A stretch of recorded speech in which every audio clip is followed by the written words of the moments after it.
Hello and welcome to Vlada's Place. In this video we're going to make strawberry jam, but I also want to use this opportunity to talk to you about saving money while you grocery shop. Eating well does not have to be expensive. I just came from the grocery store and I want to show you what kind of specials I picked up. Eating good or well, it does not have to be expensive, but it does take effort. Meaning that if you want to enjoy specials, you have to go to the grocery store, you have to plan and prepare, and you need to know how to handle food when you find it on special.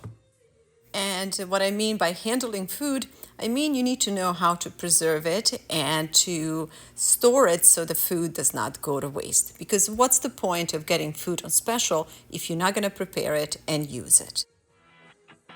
Our cheeses are going straight to fridge, but this leg of lamb that we got for almost $12, and you saw it was $30 previously, needs to be cooked right away. And I also got some beautiful berries, which means this is a perfect time to make homemade jam. Once we're done, you're going to see how truly simple this is. So let's start with washing our strawberries and removing the stem, after which we're going to cut them up and we're going to add some sugar. You normally don't need to measure sugar. The best guide is to go about 15 to 20% of the fruit weight. By the way, if you're following my YouTube channel, in one of the future videos, I'm going to show you how to make homemade kombucha. We're going to bring strawberries to a cooktop, and while the strawberries are warming up, I'm also going to get the leg of lamb going.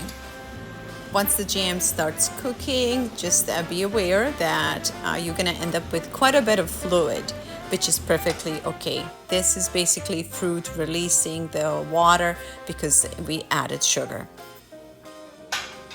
This is going to take a little time, but the best part is that you don't have to sit next to it and you don't have to stir it the whole time for the most part. We have to stay vigilant once the majority of the liquids evaporate, and we have to be here to stir it and make sure that it doesn't burn.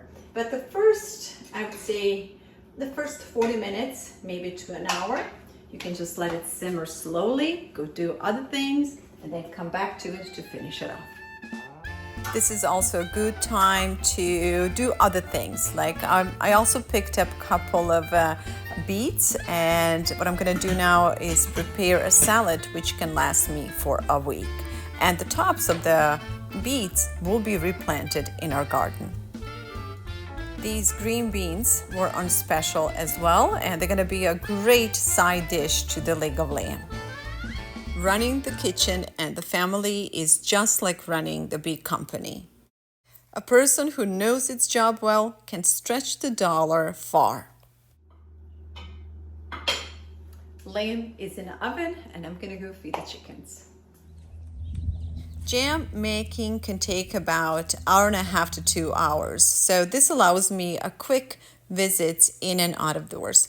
And the best part is this is a time when I'm preparing the dinner. So these potatoes and carrots, all of this was bought on special today as well.